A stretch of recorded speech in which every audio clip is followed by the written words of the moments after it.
Section 2.6, Unit Conversions, also called dimensional analysis. We're going to use dimensional analysis or conversion factors to change from one unit to another. This is a key aspect in chemistry. It helps us convert from one thing we have to something else. So we may not really know all the different things, but as long as we know our units, the units cancel out and we will get the correct answer. So let's look at some examples that the book gives us. So the problem-solving process begins by analyzing the problem in order to identify the given unit and needed unit. You need to think about a plan that converts the given unit to the needed unit. Identify one or more conversion factors that cancel the units and provide the needed unit. Then set up your calculation.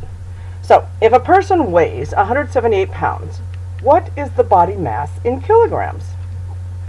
All right, we know we're starting with 178 pounds and we need to get to kilograms. Meanwhile, before we think about anything else, we have 3 significant digits in our starting item.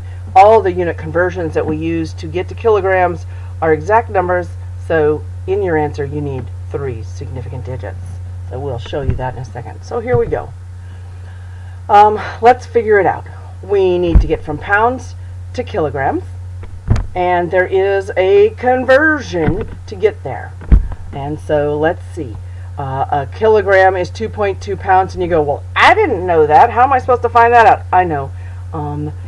A conversion sheet will be provided so that you can just look on the conversion sheet and say, oh, well, a kilogram is 2.2 pounds. So because of that, we can either write it 2.20 pounds over 1 kilogram, or we can invert it 1 kilogram over 2.2 pounds.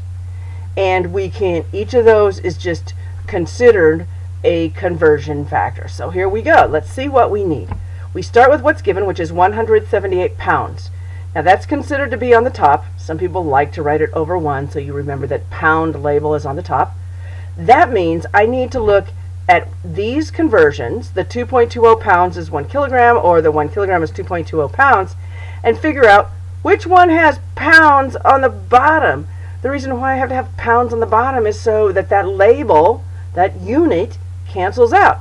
So as you can see, we're going to need to use this 1 kilogram is over 2.20 pounds. And the reason is 1 kilogram over 2.20 pounds is so that the label pounds cancel out. So then when you do your math, it's 178 times 1 divided by 2.20, which is 80.9. And you'll notice that is the 3 significant digits as our, because this is an exact conversion, so our lowest amount is 3 significant digits. A rattlesnake, how appropriate for here in Arizona, is 2.44 meters long. That's a really darn big rattlesnake, by the way. How many centimeters long is the snake? Well, let's see. We need to get from meters to centimeters. So let's see. We have a conversion. We know that there are 100 cents in a dollar, 100 centimeters in a meter, so we're going to use that conversion. So because we know that 1 meter is a 100 centimeters, we can either write this conversion factor as 100 centimeters over 1 meter, or 1 meter over 100 centimeters. Well, there's only one correct way to write it in this problem, and that is to cancel out the meters. And so since this is 2.44 meters, then we need this meters here to cancel out. In order to do that, then the conversion needs to have the meters on the bottom. So you'll notice the item we're going to be using is 100 centimeters over 1 meter. When we do that, 100 centimeters over 1 meter, we multiply through and we get 244 centimeters. I'll just say that when we're using dimensional analysis, it's kind of already nice, even before you start all the conversion factors, just by looking at your starting problem, you can figure out how many significant figures you're going to need at the end. So we're going to need 3 because we started with 3, because all of these unit conversions are exact numbers. Now, we started out with easy. Now then, this section kind of bumps you right up from easy to hard. And so instead of just going with 1 step, many times you're going to need several steps, maybe 2 different steps, or maybe 3 steps. So as I show you this, if you need more help after watching the Christensen videos which do a really good job, and watching those a couple times. If you need additional help, feel free to send me a message and we can go over these. But alright, here we go. In problem solving, 2 or more conversion factors are often needed. Alright, that's what we were just saying. So to set up these problems, one factor follows the other, and each factor is arranged to cancel out the unit before until the needed unit is obtained. So for example, a doctor's order prescribed a dosage of 0.150 milligrams of Synthroid. If you only have 50 microgram tablets in stock, how many tablets are required to give the prescribed dosage? Alright, so we need to get from milligrams to micrograms and then convert that to the number of tablets. So a milligram equals 1,000 micrograms, and you go, well, I didn't know that. I know you didn't know that, but go back and look at the conversion, that one conversion table, and you will see that. But here we go. So we could either write it as 1,000 micrograms is 1 milligram, or we could write it as 1 milligram is 1,000 micrograms. So we look at what they give us, 0.150 milligrams. So that means that the conversion we need is going to have milligrams on the bottom to micrograms on the top.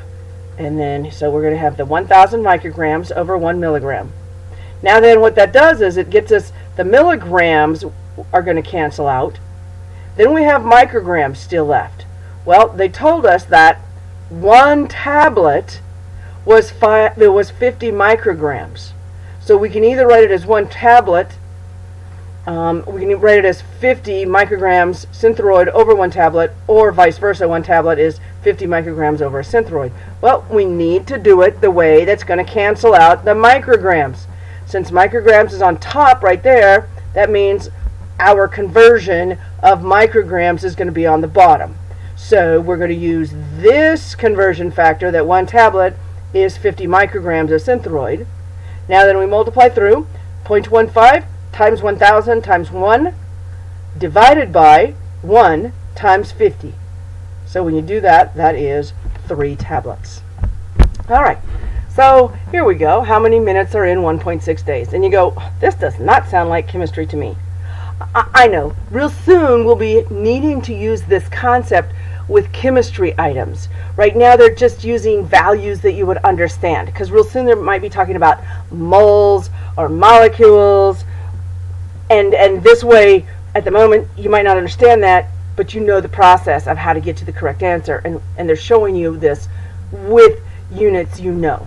Alright, so we know we're going to start with days and we have to get to minutes. And what do you know? Well, you know how many hours are in a day, and you know how many minutes are in an hour. So that's how we're going to go about this problem. So, because one day is 24 hours, we could write it either 24 hours is one day, or one day is 24 hours. And because an hour is 60 minutes, we can write it as 60 minutes over 1 hour, or 1 hour is 60 minutes. So let's see which ones we're going to use. Okay, we start with what's given, 1.6 days. 1.6 days is down here. By the way, we do have 2 significant figures in our starting material, so that's what we're going to have at the end. So our days, this is considered to be over 1, just so that it's up in the, so we know it's on the top side of our divided sign.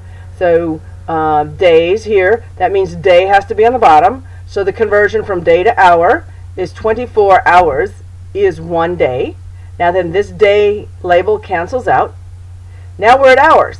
So we have to look at the conversion between an hour and 60 minutes to see which one has the hour on the bottom, because we have an hour up here and we need to cancel it out. Oh, 60 minutes is 1 hour. So 60 minutes is 1 hour. This hour cancels out. The only label we have left is minutes. So we know we are finished, except we just now need to do the math. 1.6 times 24 times 60 minutes. When we do the math and then put it to 2 significant digits, we're going to have 2,300 minutes.